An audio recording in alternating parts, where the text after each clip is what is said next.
the audio. Okay, hello everyone. Welcome to today's live stream. It's going to be a learn and explore. So the main concept today is fundamentals of hypergraphs. So in detail, from square one, what is a hypergraph? What is hype about hypergraphs? What makes it hyper? That's the main thing that we get through today, and then we'll take it from there. So we'll see within this time how abstract we can get, how many layers up the chain of like where do hypergraphs lead we can actually explore today. And really it's an introduction. So this could be part of a series of, from first principles, how do we actually understand what's going on in a hypergraph, and specifically hypergraph rewriting. So let's see if we can even cover rewriting maybe today. But that is another dimension we need to discuss as well. Cool. Okay, so we've got Carlos and Richard with us today.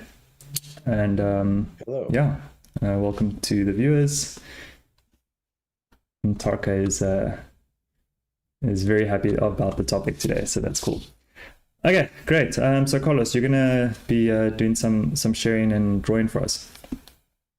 Yeah, I'll go over some basic definitions and some basic pictures, just to update everyone that to notify everyone that we have another live stream coming up in a couple of hours where we will actually do a live science session. So this is as James just said, introductory sort of get up to speed, learn about hypergraphs. If you want to see them in action, 2 hours from now, we'll have our infrageometry live stream. So let me just join with my tablet very quickly here. I don't want to get any weird sound loops. I think that should be okay.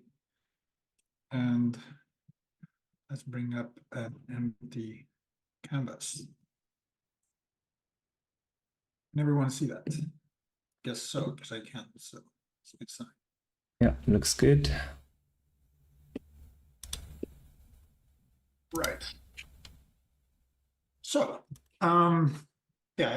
trust James, you will put our faces and the whiteboard and everything in place. Yeah. Excellent. So hypergraphs. So obviously we should start at the non-hyper part. So graphs have been a tool in mathematics and obviously later on in computer science as well to encode relational information. So as many of you know, and you're welcome to read up on basics of graph theory. I mean, Wikipedia articles on basic mathematics are always very accessible. You will see that graphs were historically first identified as mathematical objects in the context of just speaking of locations and sort of the origins of topology and sort of the analysis of connectivity between different parts of the structure and things like that. So these things were dubbed as graphs. I mean, you need to remember that graph refers to graphica or graphicum, which is this idea of a drawing, right? And so, when this historical origin of graphs, you would have sort of highlighted locations that were quarters in a city, maybe, and connected by canals or bridges or whatnot. And you wanted to know what the connectivity patterns between these locations were. So if you were in location 1, you wanted to reach location 2 here, and maybe you have locations A, B, C in between. You said, well, 1 is connected to A, but A is in turn connected to C and B, and then B is connected to 2 that way, right? So in this very simple drawing, you would say that, A and 1 are adjacent, but B and 1 are not adjacent. And this is information that is irrespective of what we would call the embedding of the graph, meaning that if I draw the graph like that, it's the same as if I draw the graph like this, for example. I'm going to do something very silly, perhaps, but I'm going to be very systematic, say 1, 2, A, B, C. Right? Carlos, I think we're missing the left side of those dots on the screen share for some reason. So I see that fine. Let me see if I see it fine here also. I see 1 dot, 2 dot. It looks like I'm zoomed in on Zoom. No pun intended. Yes. Okay, got the whole screen now. There we go. Okay, please continue. Okay.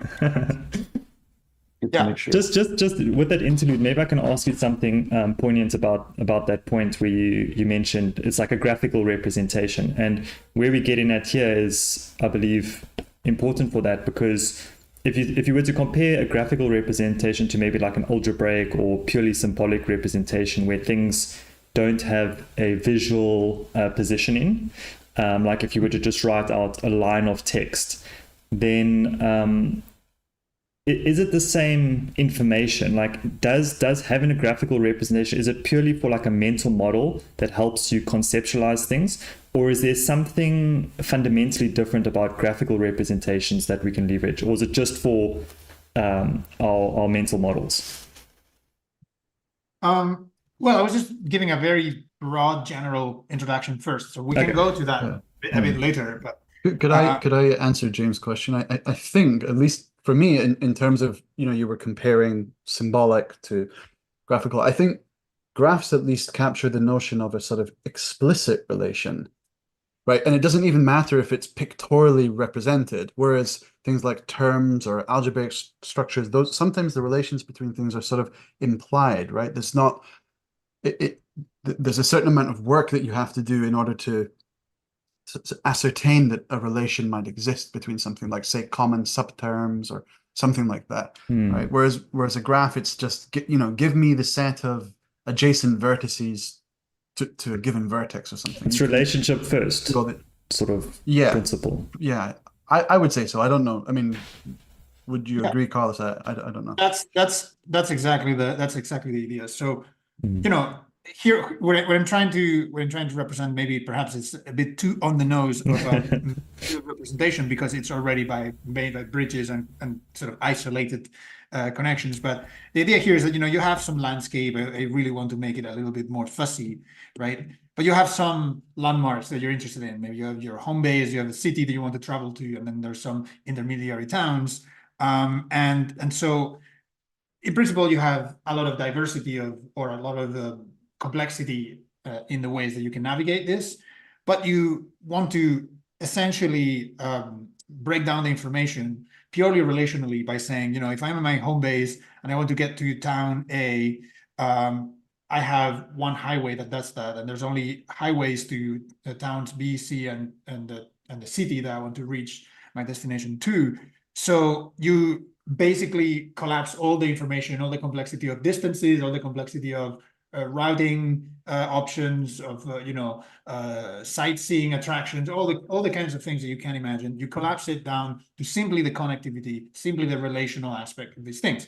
So what that means is that you have a set of elements, what we call the vertices or the nodes, depending on sort of what flavor of the conversation we're having, and then you put on some edges on that connect them, or links, again, depending on the flavor of the conversation we're having. So the point here is that if I give you this relational data and you want to travel from 1 to 2, the information that is on the page here is it's irrespective of how I am representing, how I'm placing, the points in space. So that's what we call the embedding. So whenever you depict something, you're going to have it spatially distributed somewhere on a screen or a piece of paper or blackboard or whatever, and that's going to carry some spatial information that technically the graphs don't carry, right? Yeah. Graphs don't carry that information. So is that just a simple requirement that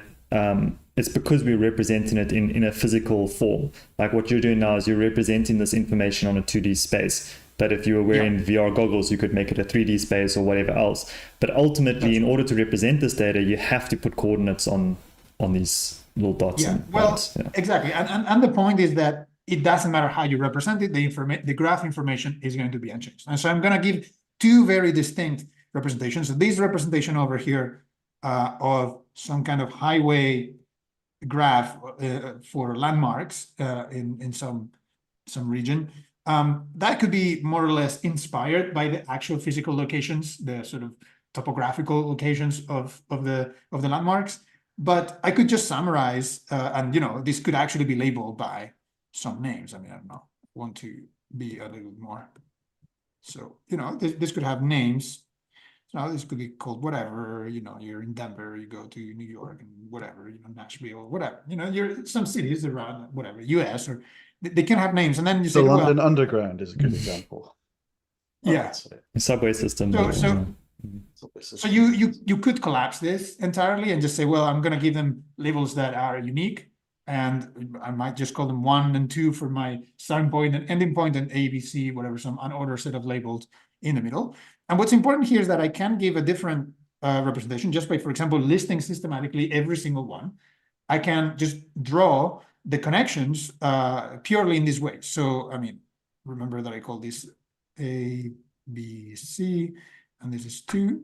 So if 1 and A are connected, I'm just going to draw some connection here. If 2, what else is, nothing is connected to 1, so I'll stop there. Then 2, I see it's only connected to B, so I draw this one. And I see nothing else connected. Then A is connected to 1, to B, and to C, so I have to draw this one, and I have to draw this one. And that's it. That's all the information in the graph. So these two are identical graphs. This is what we would call isomorphic graphs. And in fact, you could even say that these are identical because in some sense we haven't changed any of the structure in it or the labeling in it. We've only changed the visual representation of it. So this is the spirit of what graphs did for us, right? They were a way to really compactly represent relational information to the point where it's almost as primary as sets. So one way to think of graphs is to say, well, in mathematics, normally you begin by, when you describe something like a set, you are generally referring to some kind of logical category, some kind of logical class of things, right? You say set X, you want to think of it as something containing many things, like a triangle here. Maybe there's like a person, maybe there's like an idea, whatever, it can be many things. It can be some logical class of identified objects, either by enumeration explicitly or by some kind of comprehensive rule that states that. And set theory essentially just blurs the picture of what you are, what you're circling somehow, and just sees the fact that these are different elements and they have some cardinality, right? So set theory basically just blurs that out, and what you see is something that you can label as dot 1 and dot 2 and dot A and dot B, dot C, as I said before, right? So set theory will just stop there, and then it will start to make claims about well, if you have another set Y where you have maybe only 1 and you only have C, then you can start to make some claim about, if is one part of X, intersect and so on. What graph theory does is it very much belongs to this same sort of tradition of mathematical ideas, but it kind of upgrades the sets to have a relational layer, right? So it gives this extra, yeah. Oh, sorry, it gives an extra, sorry, just finish this statement. Yeah, so it gives an extra layer of relational information. It's not just the element-wise information, but it's also the relational information. Okay, so just touching on the underlying mathematical kind of history here. So there's sets, and then you can have like subsets of sets. But from what I understand, there's like a kind of a challenge with set theory in that what is the set of all sets? And then but then there's like kind of like trying to account for infinity is a little bit recursive, and this is kind of like the primary reason why type theory had to be invented, because there's no type of all types. There's one axiom more constraint on set theory. Is that kind of like the right narrative? And if that isn't a problem with set theory, how does thinking about it in graphs maybe change that?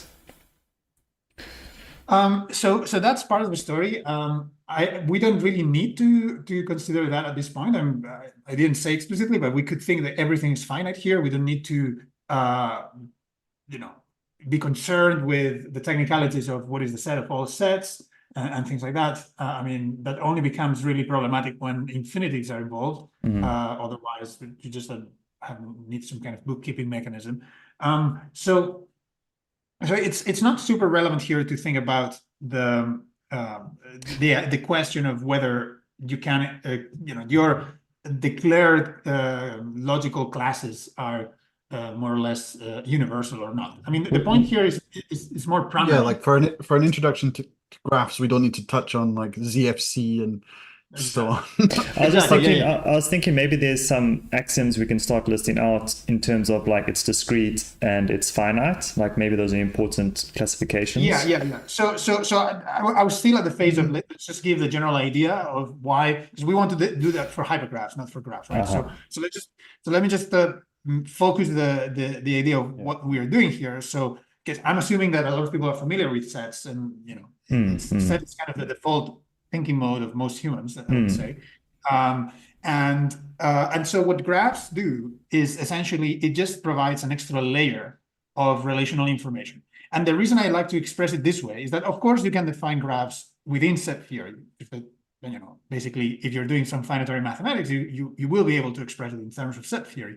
But I kind of want to take the perspective for this particular Explore and Learn live stream and for future sort of presentations of hypergraphs here at the Wolfram Institute, that hypergraphs are really a primitive object. I'm not implying that there is a rich mathematical background that you need to be aware of to build hypergraphs. Hypergraphs really are taken to be somewhat primitive, right? That we just begin with them. And so that's why I'm talking in this direction of sets. That's why I'm saying, okay, you have sets. Therefore, the information they give you is basically just the enumerative information of these are your elements, these are distinct. And if you have several such enumerations, you can ask about what is common among them, what is only one or not the other, and these kinds of operations of union, intersection, symmetric disjoint union, all that kind of stuff. So graphs do basically the same thing, but instead of just thinking that the primitive information is the enumerative information, meaning just saying this is what I have, it says that and relational information on top, right? So what that means is in this particular example, in the historical example of graphs, so I would call pairwise graphs moving forward, because we're going to distinguish them from general hypergraphs, is that information is, as in this example, a pairwise statement, right? Is the statement that one element might be related to another element.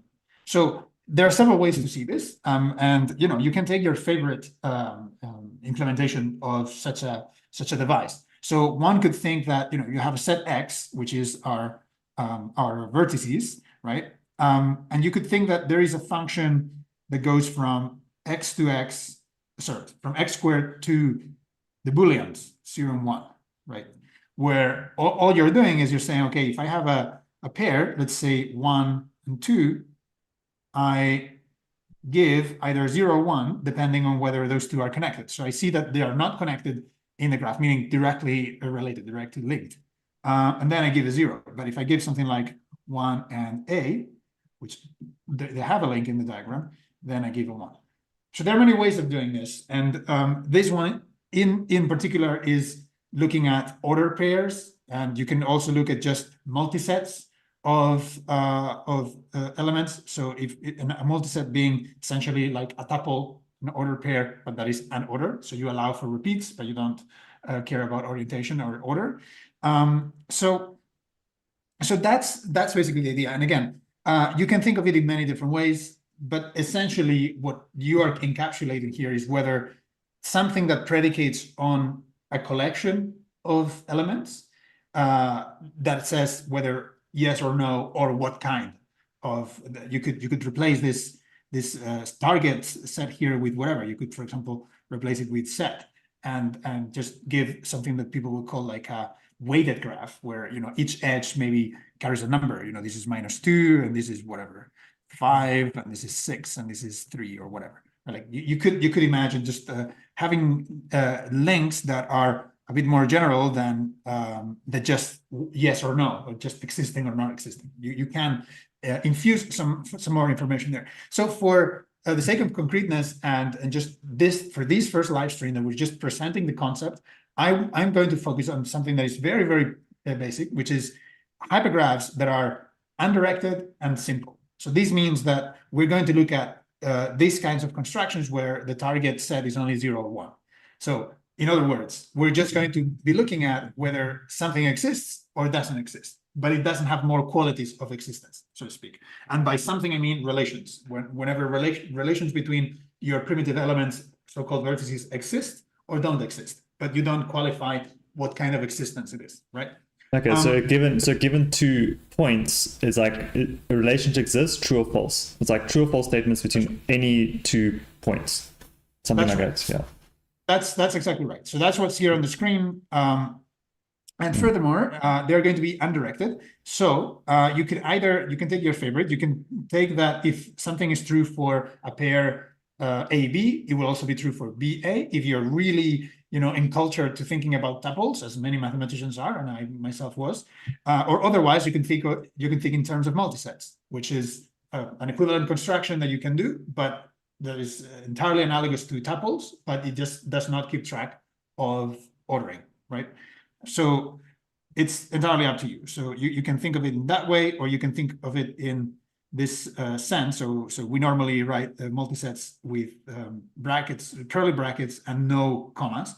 So what I want to say here is that these 2 statements are essentially the same as saying that you have an unordered multiset 1, 2 that gets sent to the value 0, right? So this is going to be equivalent for us today. There is no there's a sense in which your graphs can be directed, and of course, if you come to the live stream later on today, you will see a lot of directed and undirected graphs playing together alongside each other. But today, just to give a very concise definition of hypergraphs, we're going to keep undirected. So again, less information, right? Simpler. You don't assume any internal order information. So you just have a predicate on the number of elements that you are grouping, and just whether or not there exists a relation between them. Okay.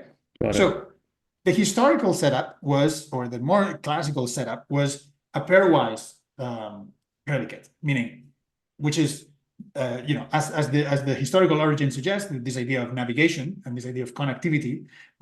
These are properties, if you think about it, these are properties that are very much tied to our intuitive sense of navigation, or intuitive sense of a trip or journey through space, right? So it's only natural that the original notions were pairwise, and that we didn't immediately consider the higher order extensions of these. But of course, my claim here is that the higher order extensions are completely natural, and we should just take them essentially as primitive as you do with graphs. So if there are any conceptual questions, I have here the chat in front of me. James, please ask any questions, because next I will just give the definition of hypergraphs, and we're gonna take it from there. Yeah, I might throw 1 or 2 crazy ideas at you, and then you can rein it into, like, keep it simple. But I just had this idea that I wanted to run by you with regards to that statement you've just made, and that's in terms of, like, if there are just dots, vertices, or points, and there's maybe no connections, could you say that that is a primitive of everything is connected, and the point at which you have an actual relationship is the difference between everything is connected versus, it's like where nothing exists, that's a hypergraph between everything. Or that's a hyper edge between everything, and then you're just kind of like differentiating between that hyper edge and like different hyper edges. Maybe I'll jump in again. So we can keep that question in the background to see how our basic definition of hypergraph matches to that point. Because basically, like what you're saying with these 1s and 0s and the true falses is where there's no existence, like nothing exists, but nothing exists everywhere between all points. Yeah. So I remember the sort of elementary graph theory stuff in like first year university, and that was around the time where they would introduce like the set theoretic notion of functions. We have domain and codomain, and it is quite nice that it's just a function. You plug in your vertices and you get an answer out. Are they connected? And yeah, there's this equivalence class on the ordering. that we're doing here. We don't care what the ordering is. And I had one other thing that, yeah, like your point about how it's like connections between cities or other things like that. Graphs are kind of like a quite natural thing. What about family relations or whatever, you know? And then, you know, at the point where you sort of realize that there's some higher order thing, which would be something like a family, right? That's a kind of higher order relation where you have this collection of things and there's no sort of directionality. It's just a kind of grouping. But there's still the directionality, or you know, there are still binary relations where, like, for example, if you have the kind of ancestry tree, that's a kind of graph or whatever. Anyway, I'm just throwing that in for anyone who's whatever as a kind of That's excellent motivation, Richard, for simple simple explanation of things. Yeah, absolutely. That's excellent motivation for what we are going into. So thanks for that, because that just works wonderfully as a segue. So remember how I'm emphasizing that graphs were defined with this navigational mindset in mind, right? Like you had this navigational picture in mind where you essentially try to answer questions about journeys or you know, trajectories through some, or paths through some space, and the abstraction that was useful to encode reasoning about this kind of questions were graphs. So hypergraphs, as the name suggests, are some form of extension of graphs. So first thing that should be said is that all graphs are hypergraphs, so that everyone is on the same page and no one gets confused. But hypergraphs give you more flexibility and more expressive power to capture things like what Richard just mentioned. So just as navigation in space is intuitive to humans, it is also intuitive to humans that we are social animals and we like to associate and spend time with each other. And we typically refer to our connections to other humans in the way of relationship status or some kind of kinds of relationships and things like that. So my claim here is that if you just equally as one would try to think of an abstraction for navigation within a landscape that has some landmarks, the abstraction of relationships, of social relationships, should be what a hypergraph should be capturing. So I'm going to use this particular example because it's particularly intuitive and everyone's familiar with it. So imagine that you have some group of people. I mean, you could include yourself in it, right? So something like this, right? Again, we all give names to ourselves or whatever, but we can just label. So let's label these things with Greek letters, for example, just to be cool. So then let's say, okay, Gamma and Epsilon just decided that they really like movies and they met once at the cinema and they were, you know, fans of the same movie. So that clearly means that there's something that binds them. You know, this movie, you know, we're huge fans, and okay, so Gamma and Epsilon are clearly connected by a pairwise link because, you know, it's two of them, they went to the movie. But imagine that Beta, Gamma, and Delta, they were all classmates. They happened to go to the same high school, and, you know, they went through the same math classes and history classes and, you know, essay writing and all that stuff when they were back in high school. So that means that Gamma, Beta, and Delta all have a three-way relationship. There's no sense in which Gamma is to Beta or Beta is to Delta or Delta is to Gamma, right? They just were all within the same classroom, the same class in high school or whatever it was in school. So I'm going to represent that with a little triangle as a solid color, right? To express that. They were all classmates equally, simultaneously. Together. Yeah. Exactly. There was no sense in which, you know, Gamma was the classmate of Beta, Beta was the classmate of Delta, and therefore Delta was the classmate of Gamma. I mean, some people might have a contorted linguistic mind to say that, but when you think about the reality of what the language is capturing there, you realize that, wait, they were all within the same, you know, box in high school. And that's why you call them related. Like people who like to name drop. They don't really know someone famous, but they know someone who knows someone who knows someone who's famous. Exactly. So the statement about Gamma, Beta, and Delta was the fact that they were classmates, right? We're not even making a judgment whether they knew each other. or they had the subjective experience of knowing, because that becomes more directional and then more pairwise. But just the statement as an observer, or as an external observer, that these people went to the same high school, that's a statement that is just higher order. It doesn't really do much like that. And so then, just a quick question on that. So by definition, like pairwise means there's a pair of things, and you're trying to connect two pairs of things. So why is it not just 3 pairs? Because so this is the thing. The thing is that the fact that they went to high school together, which I am defining by them being classmates in some year or whatever. There's a space of high school. Exactly. So it's a statement about them being together in a room at the same time. There's nothing specific about the pairs of them being together. So it is true also for the pairs. So this is important. Like if you ask the question for gamma and beta, this is also true. So technically, you might want to also put all this pairwise connection. I would say that that's a deduction, that originally this 3 edge, this triangle, captures everything that you need, and introducing those 2 edges is kind of confusing the issue, because you're adding binary relations that aren't necessary. Your question, were these 2 people in the same class, is like asking, are these 2 vertices in the same hyperedge, kind of thing. And and I'm going to use another example. So imagine that alpha. So imagine that I'm worried about hair color or something, and I ask, who had, blonde hair suddenly. So it so happens that alpha, gamma, and beta, these 3 people had blonde hair, right? And beta and gamma happen to go to the same high school. Alpha happens to be much older and never knew these people, right? But because my empirical machine here allows me to ask the question and observe that they were all blonde, then I can form the blonde hyperedge in this hypergraph and basically relate, alpha, gamma, and beta as sort of blonde, right? So I don't know. I could you could say this is blonde. Yeah. This is high school. And this was, what was it? cinema. Yeah. Yes. Yeah.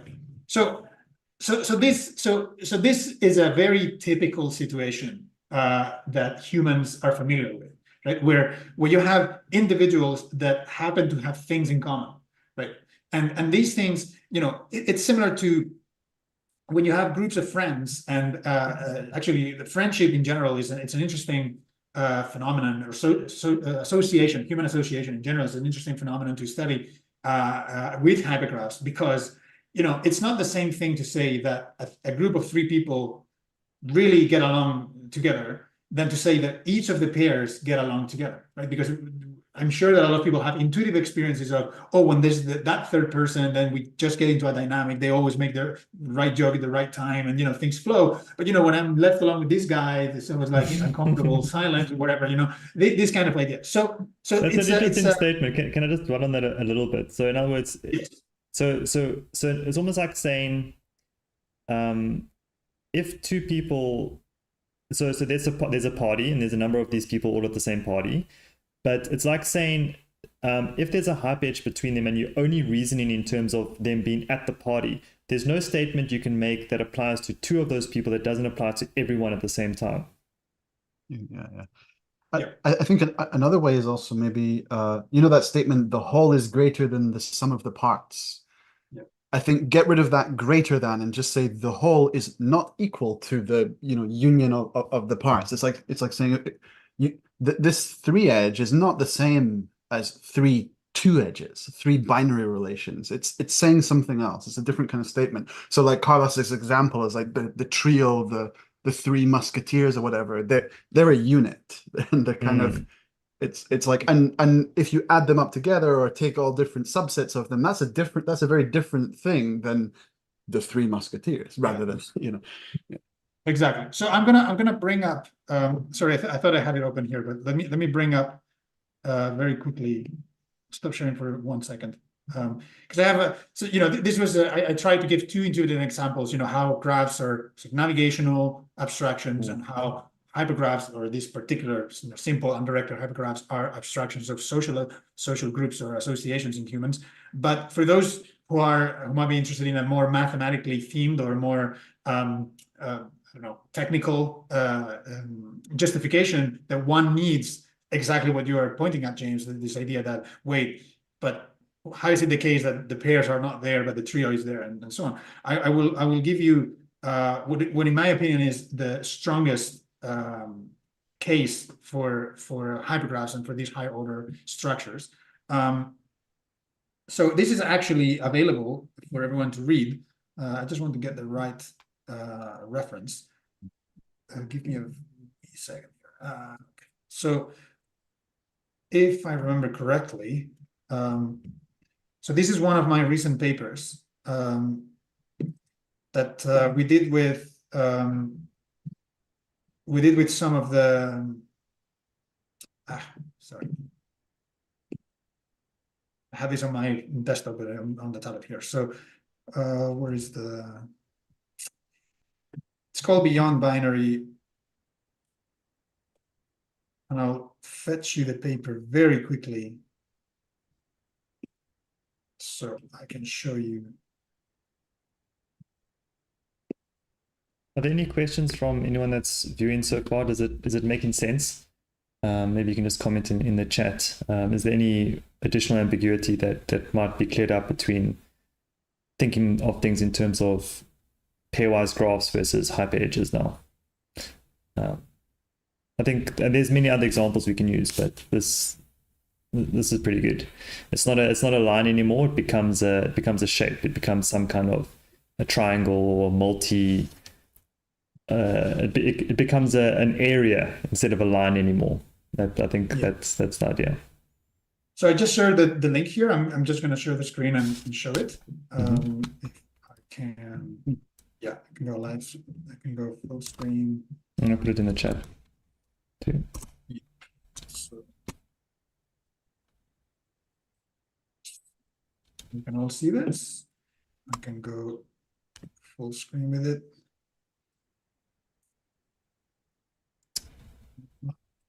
Yes, that's great. Okay, so this paper, even though it has perhaps a little bit intimidating title here, it's very accessible, very introductory. I recommend you don't need a lot of background in mathematics to follow it. It's quite so.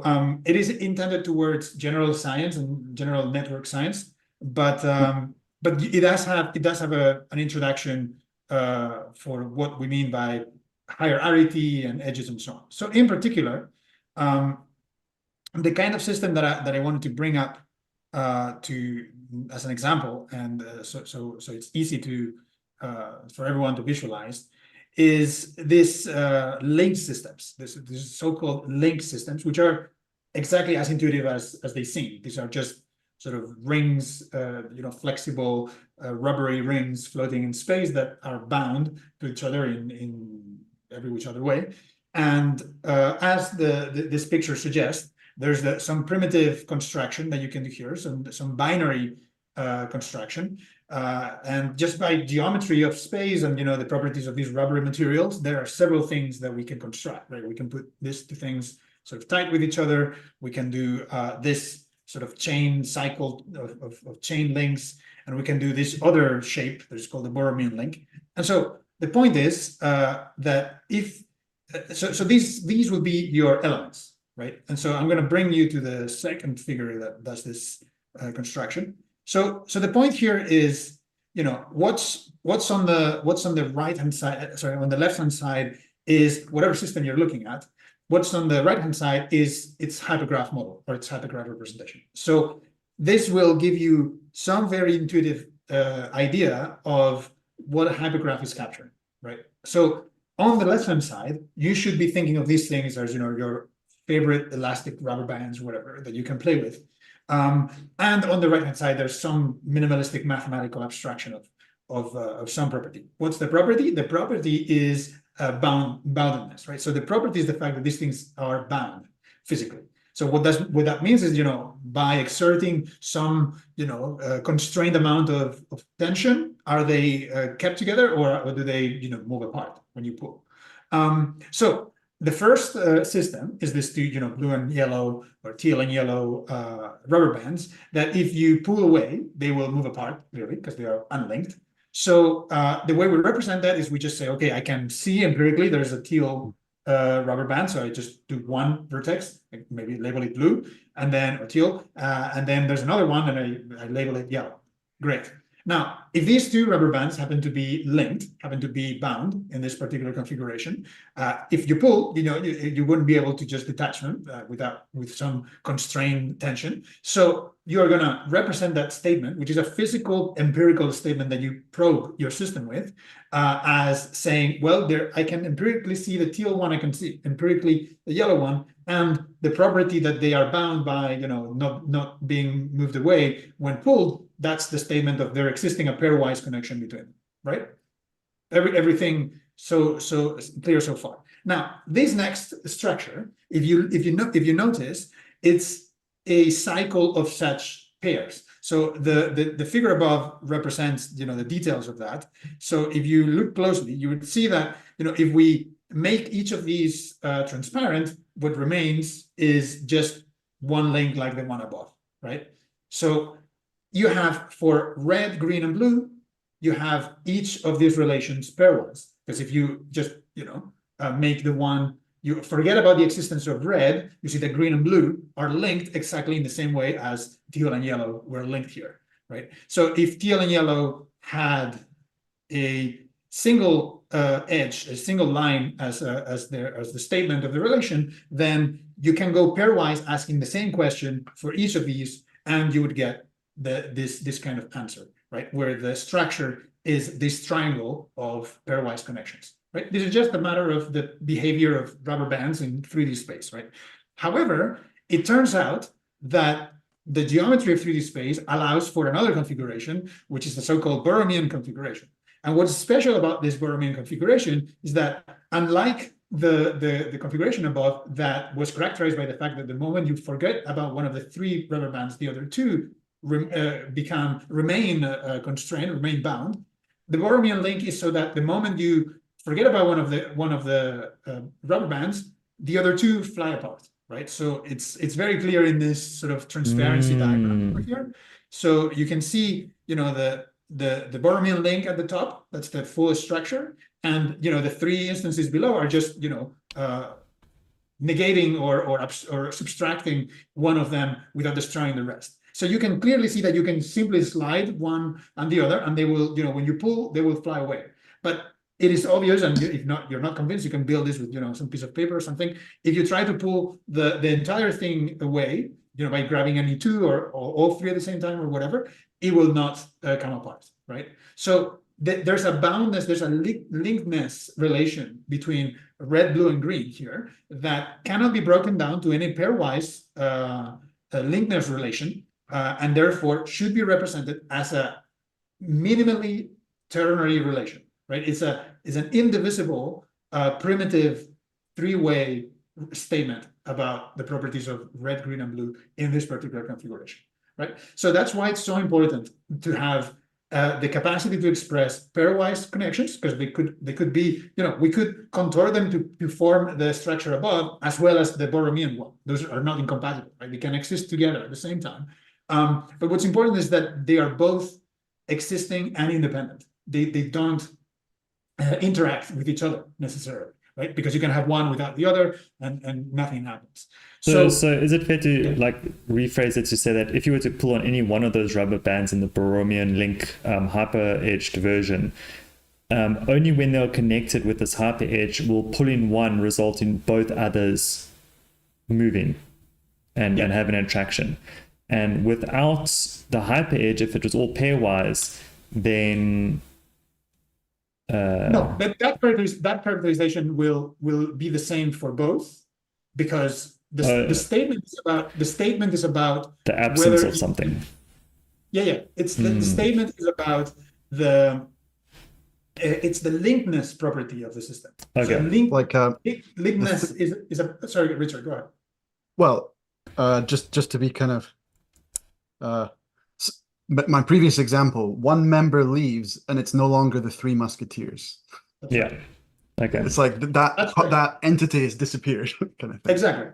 And so absolutely. And the reason why I wanted to bring up this visual, more physical, more in my opinion. I think this is really nice, the topological sort of not theoretic kind of exactly perspective of it. Yeah.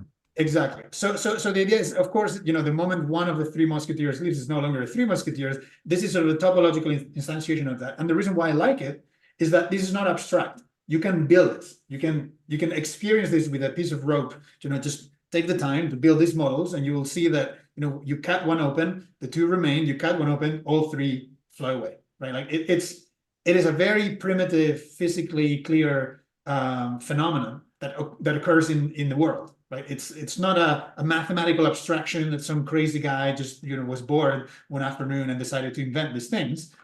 These things happen out in the world, and you might think, oh yeah, humans are very abstract creatures, and that's why they invent their social labels and social categories and blah blah blah. So that's why, even though I used the intuitive example of social of association and social groups in humans, I also wanted to bring a very immediate, physically tangible example that shows that even something as simple as just loops of rubber can display this higher order connectivity in a way that it's inescapable. Like you can't. There's no choice here. So you can't.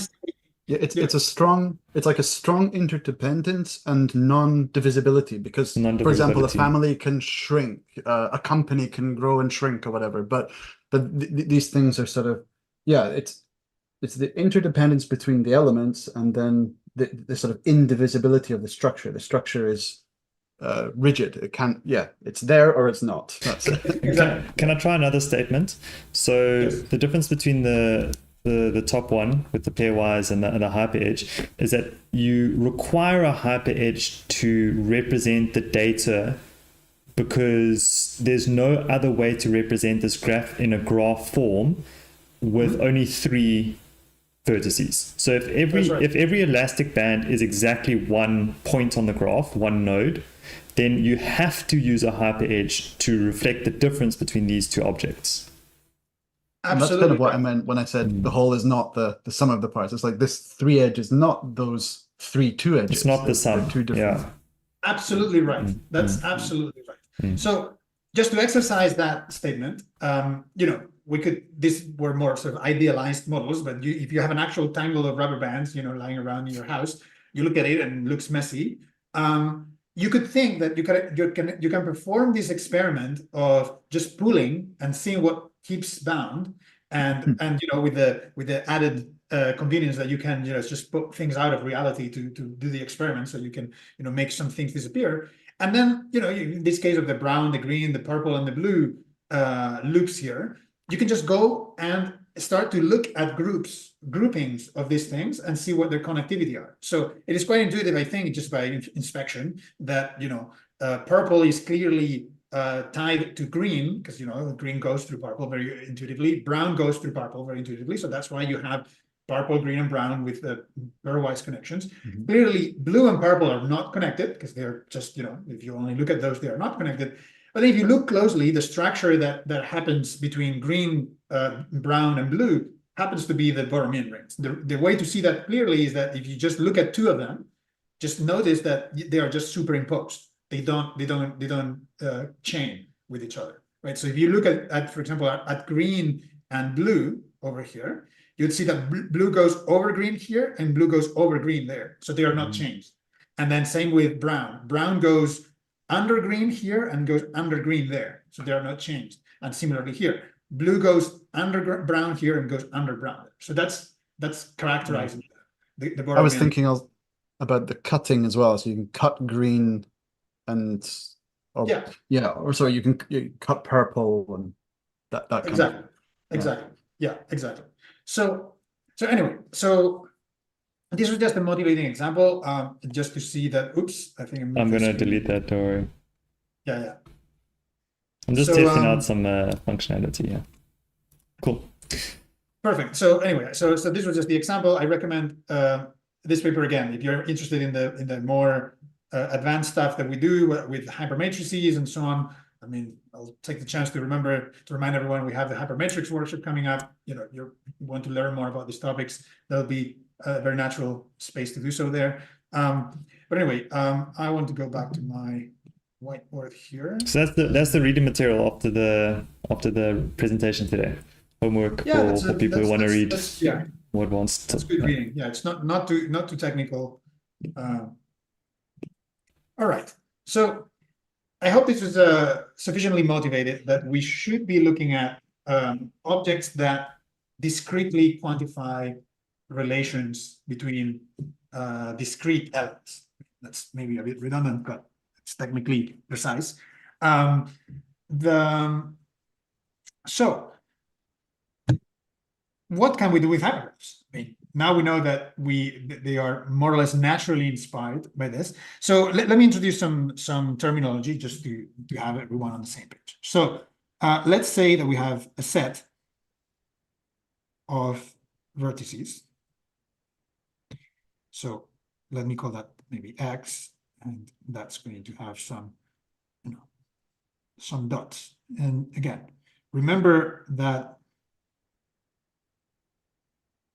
these might be labeled, we might 1, 2, 3, 4, whatever. They might have names that help us keep track of what we're referring to. And so these are the vertices. These are edges. These are the edges of between. These are the relationships. No, these are the vertices. These are the elements. Sorry. These are the dots. Okay. Yes. Nodes are, vertices or nodes. Vertex. Got it. Okay. Yeah. Vertices or nodes. And then you have a set of edges or links, which some people like to call E or something. And these, in this particular setting, we are going to be thinking about just the fact that they are maybe like pairwise, 1, 3, there might be, ternary, maybe 4, 2, 1, etc. So importantly, maybe I want to point out that they might be unary, meaning it's just selecting one single edge here. So this might be, 3. So given an edge, for example, this one,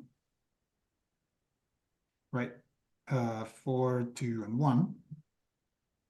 So we say, so let's call this E. We say that the arity of E equals 3, right? We have 3 vertices that are being bound. So the arity of E equals 3. Or sometimes we will say just the edge is ternary, right? Okay, so this is for the edge. If we have a hypergraph, actually, let me draw that hypergraph that I just brought here. So I'm going to do 1, 2, 3, 4. Actually, let's do 1, 2, 3, and 4. So we have a ternary edge over here, and we have 1 and 3. We have a unary edge, sorry, a binary edge over there, and we have a unary edge over here. Okay, so this whole thing is the hypergraph. And so the edge set, actually, there's no dots here, but this is literal. But so we say that the arity of that edge is 3, but for example, we can also look at the degree. It's not my deck of 1.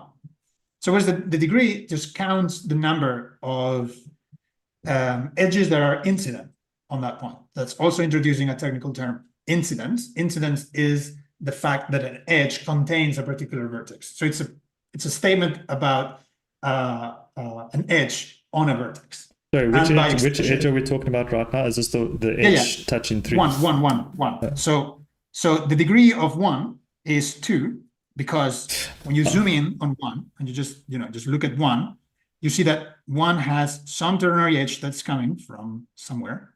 You don't care where it's coming from, right? And it has a pairwise, this thing goes into that direction, whatever.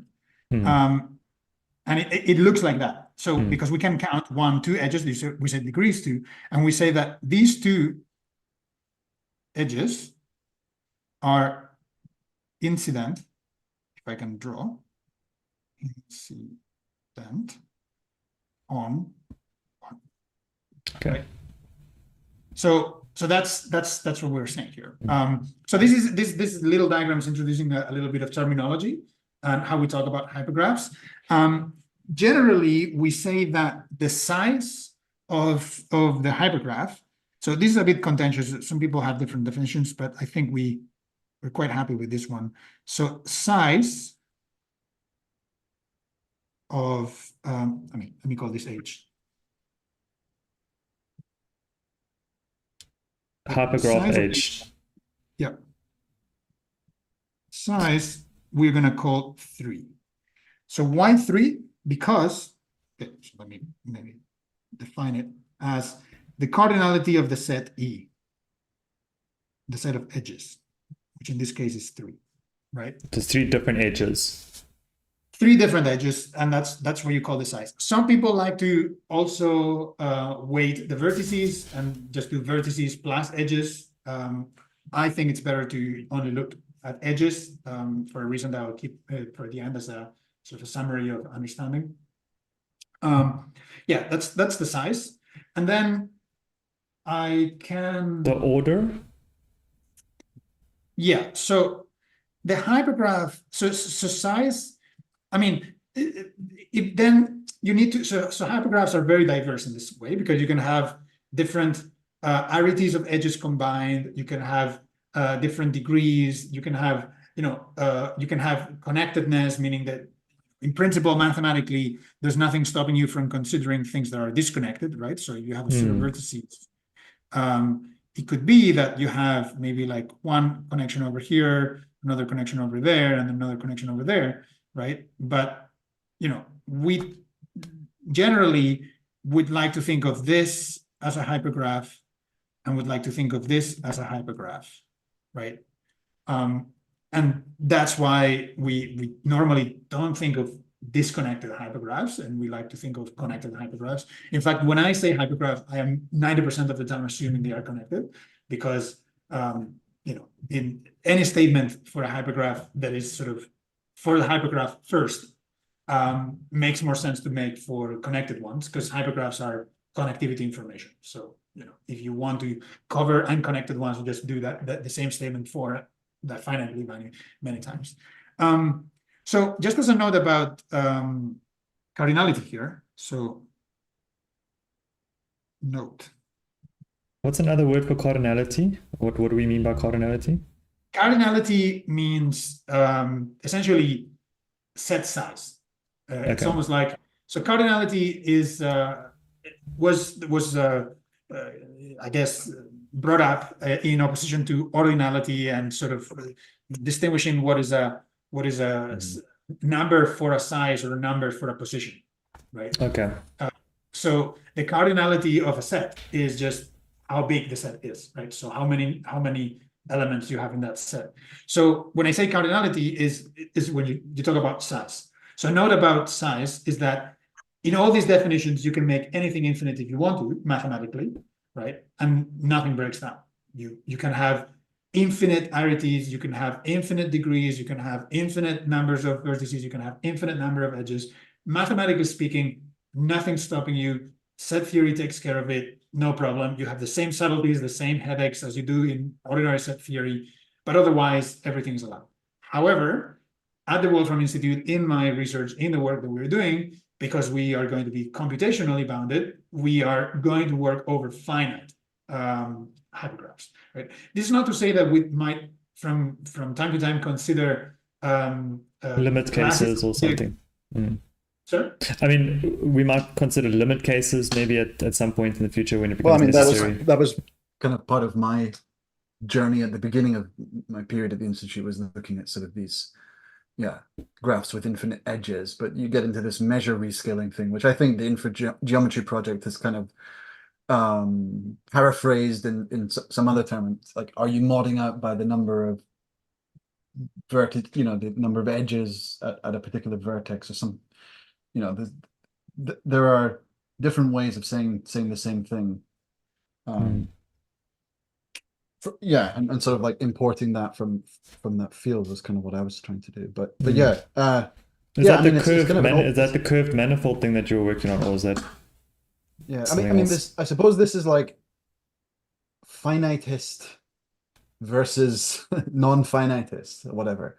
Like, and especially if this is a kind of like physically motivated thing for like, or you know, are you allowing hypercomputation or like, do you care about things like the construction of the reals or all this stuff? You can get into sort of like all this nonsense discussion, and so it's better sometimes just to restrict things to some. So do we have to say that the cardinality is always limited to the integers, or how would you say it, like the reals? Yeah, Yeah.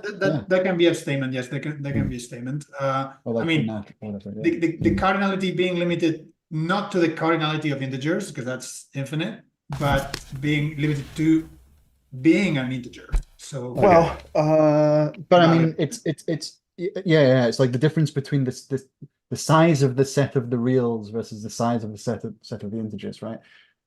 yeah, but that I mean, here we're not even getting into that level of subtlety, in the sense that we're even cutting off before we can speak of set cardinalities, in the sense that people talk about cardinalities. I mean, cardinality technically is the bijection class that you can build and all this kind of stuff, but without giving the technical definition, intuitively it is the size. And what we're saying is that everything works infinitarily here. You can go infinite and things don't break down. There's some technical difficulties when you actually go continuous, and then you go into the cardinality of the real numbers and things like that for hypergraphs, and beyond even.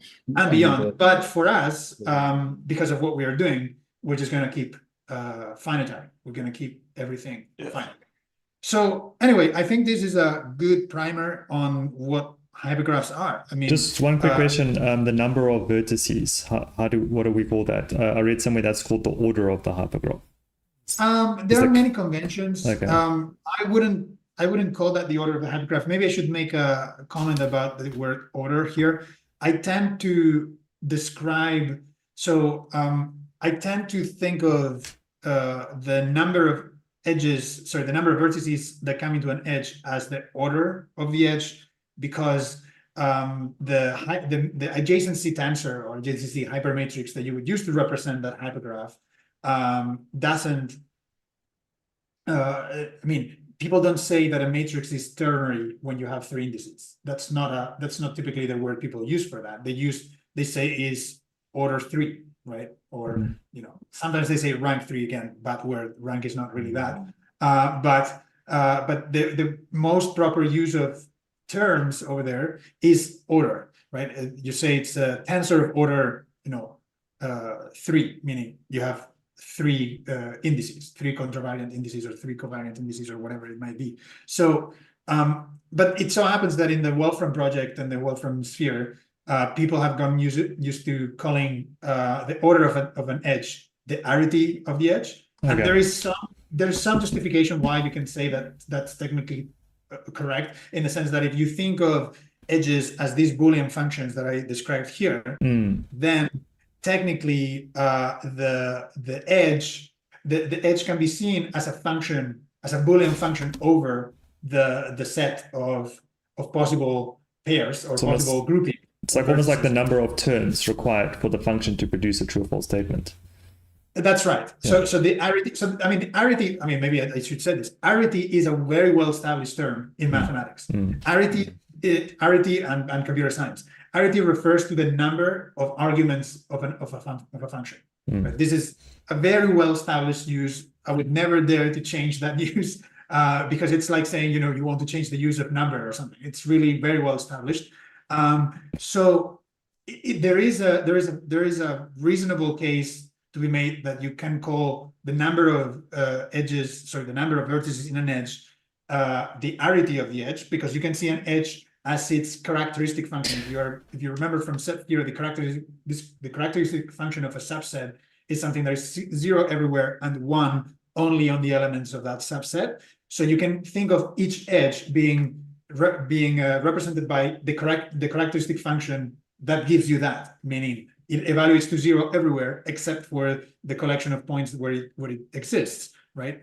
So that you could think that the arity of the function that requires the inputs to give the answer that it's the edge is the order of the edge. So we could say all ternary hyper edges have arity 3.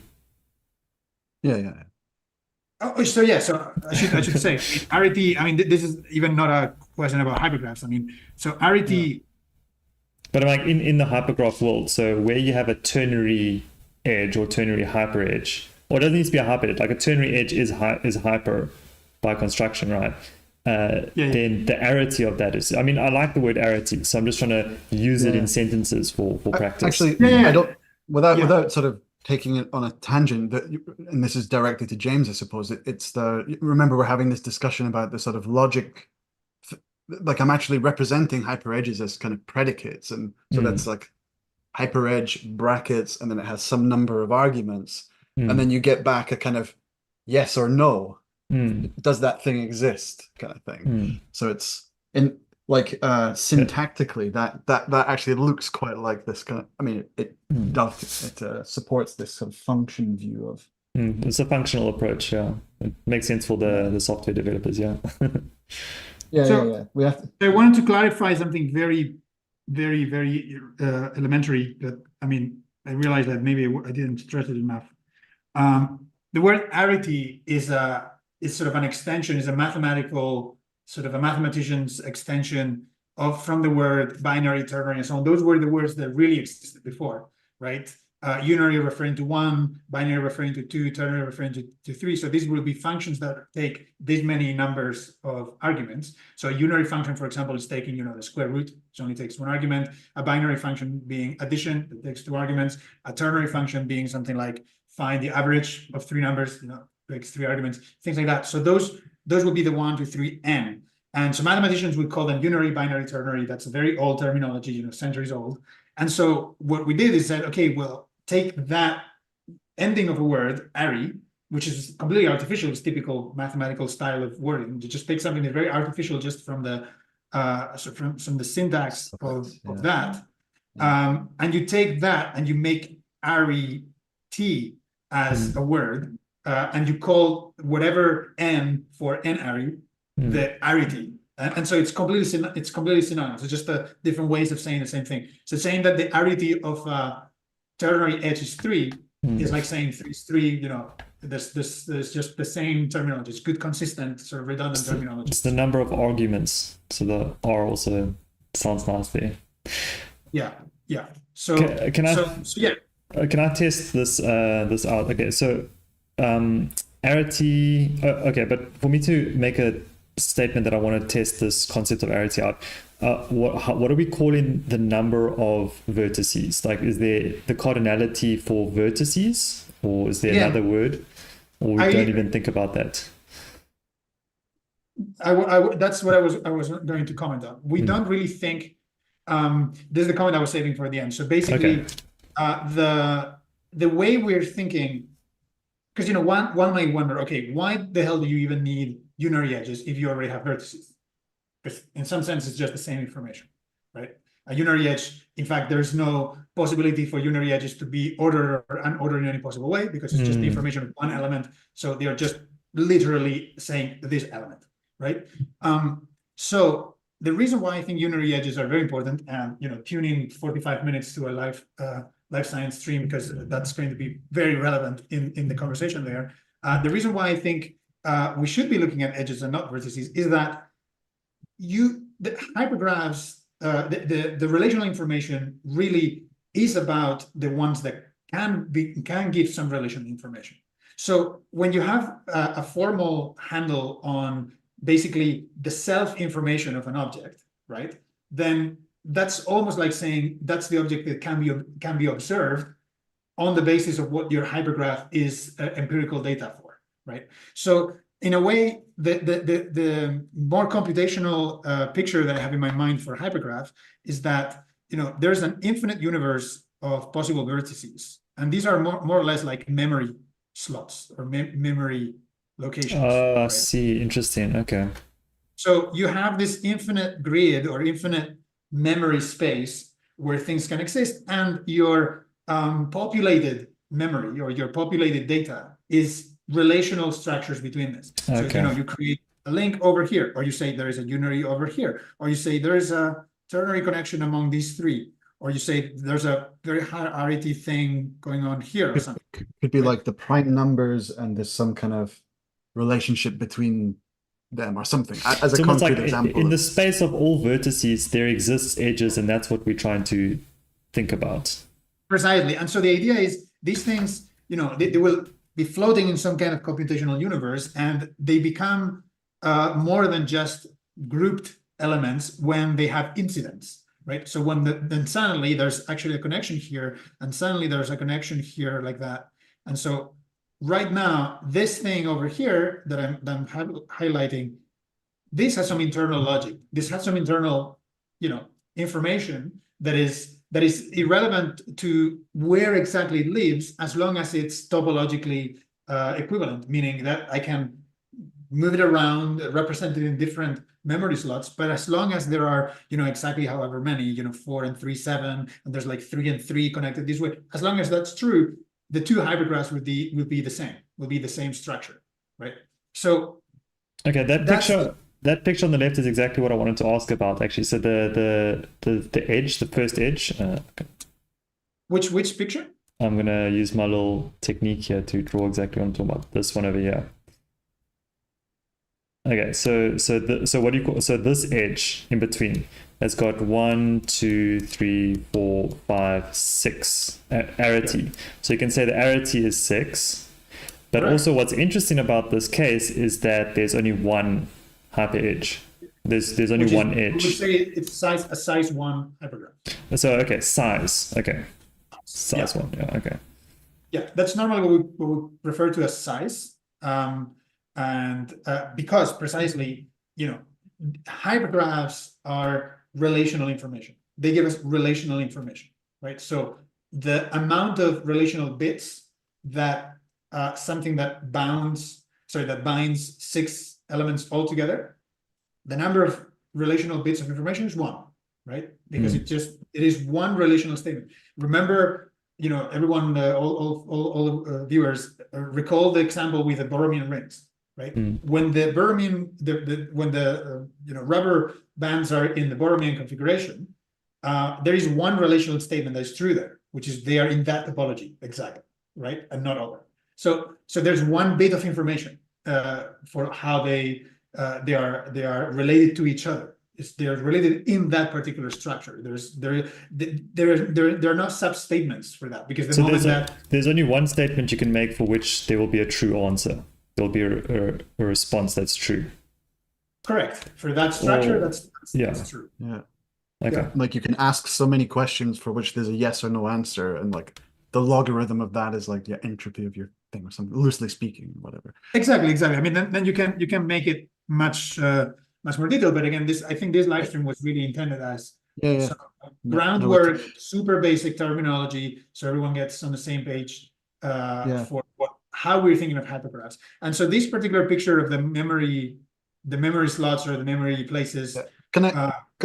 There's some points in my mind about this, and also to do with the restrictions as well. And I think it's important to note that the restrictions are sort of concerned with the research we're doing, right? Or it's like you can cut the cake however you like, or pin down the definitions however you like, but we need some kind of common terminology that we all agree on. So when you say hypergraph, because I think also this kind of comes up as a sort of programmer with a mathematical I don't know, like quite often it's like there's a big difference between the data structure and the kind of abstract mathematical object, right?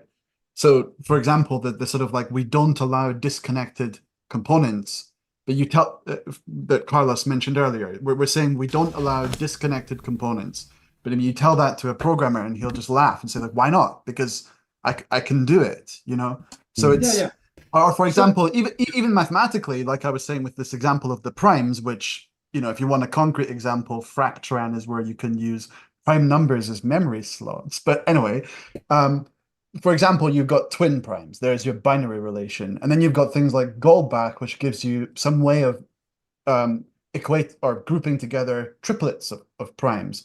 So now you could have, for example, I'm just pulling this out of a hat or whatever, just making it up. You could sort of theoretically define a hypergraph, this hypergraph that has the vertices is the set of prime numbers, the binary, the two edges, the Arity two edges are just the twin prime, any primes which are related by this twin prime relation. And then you introduce these three Arity three edges for these gold back things, the relation of three primes. So it's like that's something that can be defined, and you can make any definition you like, and it may introduce these disconnected components. I don't think in the example I gave it, well, I don't know actually, but I mean, we need to narrow down clarify, stuff. Yeah, I just wanted to clarify about the connectedness. So the connectedness is, I didn't say any statement about whether we allow them or not.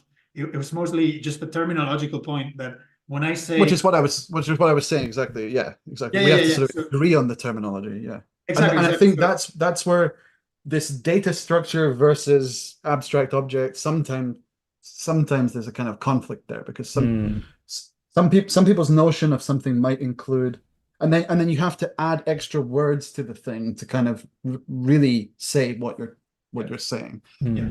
And with utmost specificity. Yeah.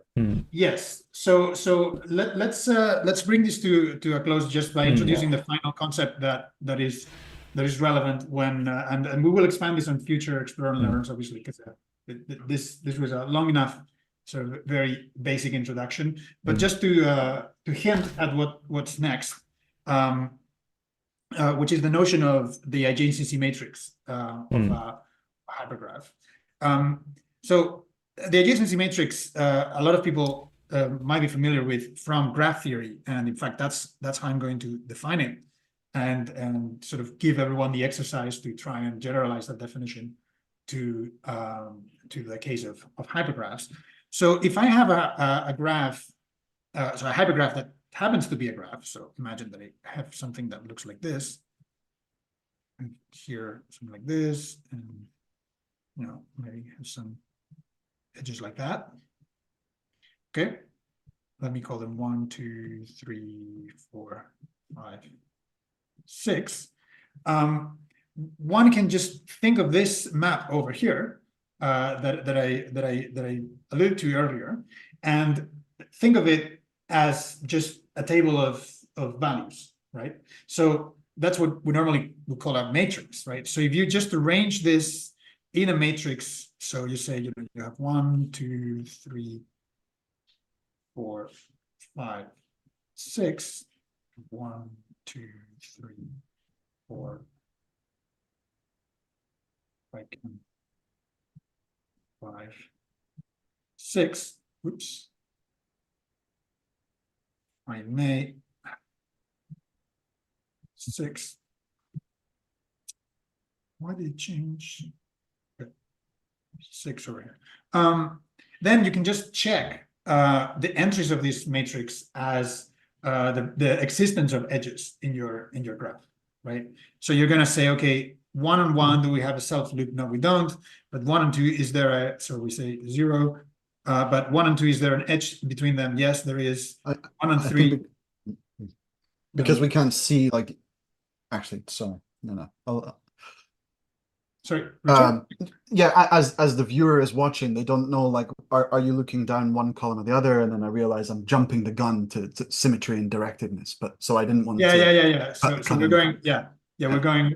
We're going in this direction. So, I'm just going from rows. So and then 1 with 4, there's no connection. 1 with 5, there's no connection, and 1 with 6, there's no connection. Now let's see with 2. So we already answered 1 and 2, so you can see how we only need, because this is direct, undirected, we only need to do the upper triangular elements, because others are covered. But anyway, we can just redundantly do it again. So 2 and 1, are they connected? Yes. So there's a 1 here. Is 2 connected to 2? No, because there's no self loop. It's 2 connected to 3? No. Is 2 connected to 4? Yes. I can see the 2 and 4, and the other is 0, and so on, right? I don't know. I don't want to fill the whole thing. So you keep doing this, and you end up with a matrix that, in this case, has Boolean values. But if you had a multi-graph where you have several counts, then you have integer values. And in general, you can weight it with real numbers, complex numbers, whatever you want, and you have a matrix over those numbers. So the power of this is that you can then use linear algebra machinery to answer questions about graphs. And so this is sort of the sneak peek into the next session, the next Explore and Learn about hypergraphs would be. So I basically leave two exercises for the audience if they feel, adventurous. So one, try to define adjacency matrix, so what we call hypermatrix, or hypergraphs, let's say for a ternary hypergraph. So ternary is sometimes called a 3 uniform hypergraphs, meaning that that you only have ternary edges, a ternary hypergraph. Should we draw a specific hypergraph that they can try to provide the answers to us on the Discord server? So they can use this example. Okay. Well, actually, that's not pure ternary one. Let's just draw it here. Okay. So take your favorite ternary hypergraph. It really doesn't matter which one you choose. But for example, you can draw... find your Zelda thing is cool. I mean, as a concrete example, you can do the Treeforce. Treeforce. Yeah, the Treeforce there. You can do Treeforce. this one. You can do Triforce. Yeah. Triforce is cool. Yeah. So if my tablet responds, it only has 3 edges, and yeah, you've got 6 vertices, three edges. Yeah. So choose your favorite ternary one. Can you define a hypermatrix? And second, and more difficult, is can you relate matrix multiplication of the adjacency matrix with itself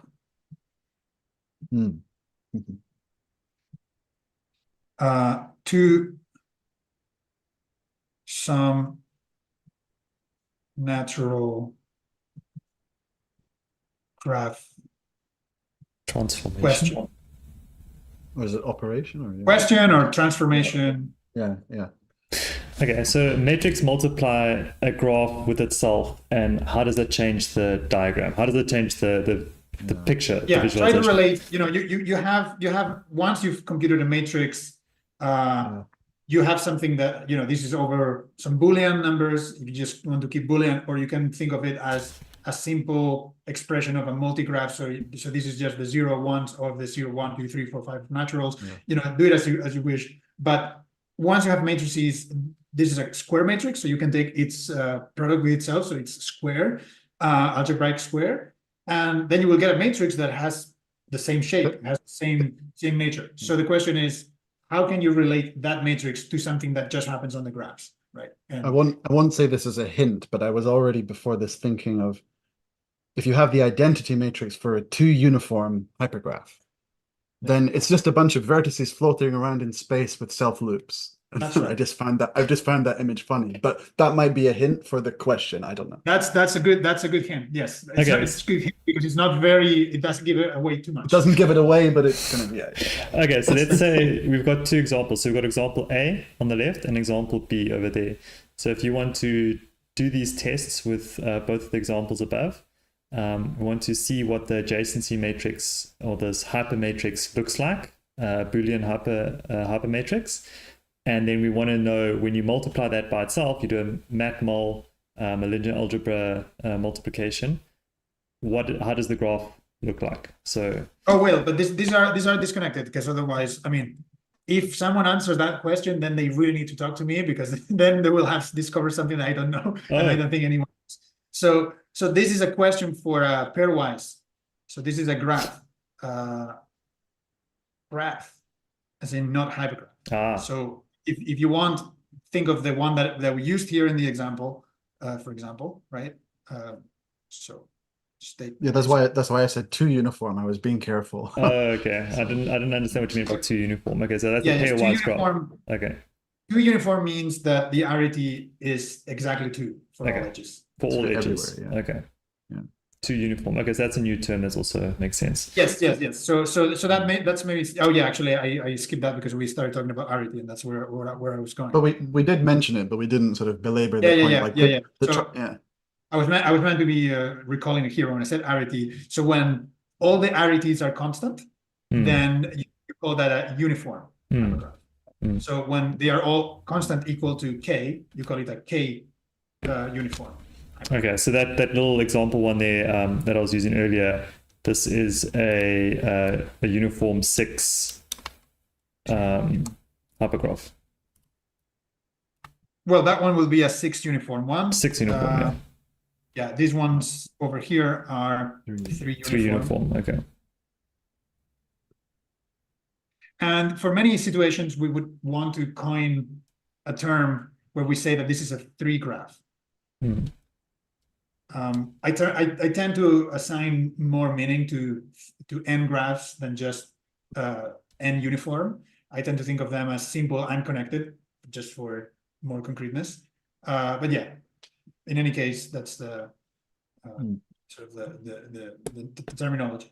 And I think this is good enough for a first introduction to hypergraphs. I think if people have any questions, navigate to our Discord. I'm sure James and I can share the link where you find our links to community and the Discord and everything.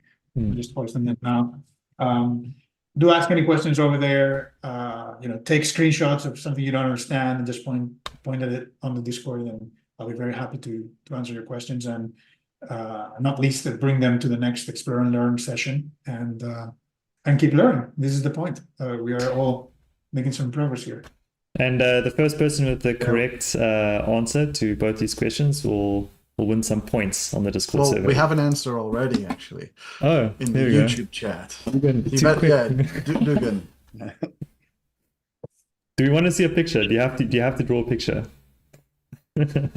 So we'll appreciate. So if you want spoilers, you can go to the YouTube chat. Otherwise, very good exercise to work through oneself. Yeah. Great. All right, everyone. I think that's a good place to start. We have another live stream coming up in 30 minutes. Yeah, double set today. But this is great. Nice fundamental exercise in what hypergraphs are, and starting to explore some of the amazing properties that such a simple graphical representation can have.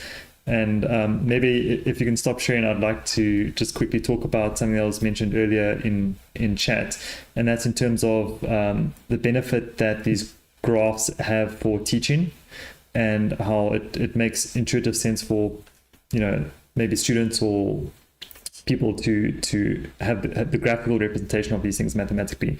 And this is something that was profoundly helpful for me when I was learning about these things in high school, because there was this moment in science class where the physics teacher was trying to talk about vectors, and they were trying to represent this in terms of numbers, with partial numbers going into like this multiplied by that, and no one in the class was getting it. They could not understand the concept of an XY coordinate with a vector somewhere in between that, because he was talking in terms of like just symbolic representation. At the point where I raised my hand, I was like, do you mind if I have a go at this? And I very simply on the graph, on the board, drew this graph of saying, okay, if you're crossing the river and the river is flowing at this speed and you're trying to swim at that speed, basically you have an arrow going this way, an arrow going that way, and you're going like this and just the fact that I drew an arrow going this way, the entire class all at the same time was like, oh, okay, now I get it. So there's definitely conceptual benefit, but I think what we're starting to uncover here is that there's actually some deep mathematical properties that we're starting to realize can actually make add a lot of value to mathematics and potentially physics at a fundamental level. So very exciting stuff. Okay, that was my little story for the end of the stream, and we'll catch you on the next one.